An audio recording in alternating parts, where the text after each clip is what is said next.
le monde avance, mais l'Afrique, la Guinée, la Côte d'Ivoire, le Togo, le Cameroun, tout ça là, nous on reste calés.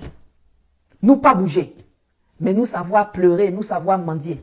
Dernier et fier de l'être. Au-delà de la mise en lumière, de l'arrogance, de la brutalité et de la violence de la France qui sont gravées dans son ADN, j'espère que vous êtes nombreux à avoir fait le constat suivant. La France a sévi au Maghreb, en Afrique subsaharienne, en Asie, en Amérique, en Océanie. Mais c'est seulement en Afrique subsaharienne, chez nous là, que nous sommes encore couchés aujourd'hui, enchaînés, en attente du bon vouloir du colon à nous libérer. Les autres se sont levés, ils se sont mis debout, ils ont combattu avec acharnement et ont obtenu leur indépendance dans le sang, dans les armes, dans les larmes, mais aussi pour de vrai. Aujourd'hui, le Maroc est sorti de la zone franc et il a sa monnaie, le dirham. L'Algérie est sortie de la zone franc et elle a sa monnaie, le dinar.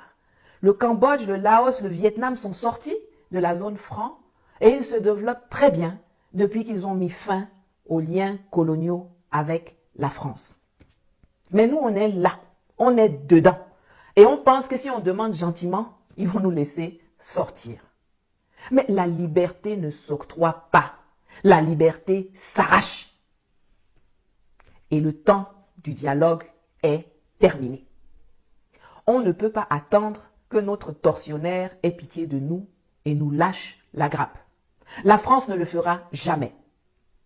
Car sans l'Afrique, ces gens-là dégringoleront encore plus bas qu'ils ne le sont déjà aujourd'hui. Vous ne voyez pas comment, malgré des résolutions de 1979, 1980, ils s'agrippent aux îles éparses qui appartiennent à Madagascar. 45 militaires français répartis sur 3 des 5 petits bouts de terre d'à peine 40 km² dans l'océan Indien. 45 ploucs de la Légion étrangère française narguent 27 millions de Malgaches et pillent une zone économique de près de 640 000 km², riche en pétrole, en poissons, en biodiversité. Nous devons fracasser la colonisation. Il nous faut montrer à la France et au monde notre détermination à le faire. Et le meilleur moyen pour cela, c'est de déboulonner ces relais à la tête de nos États et de les remplacer par des patriotes.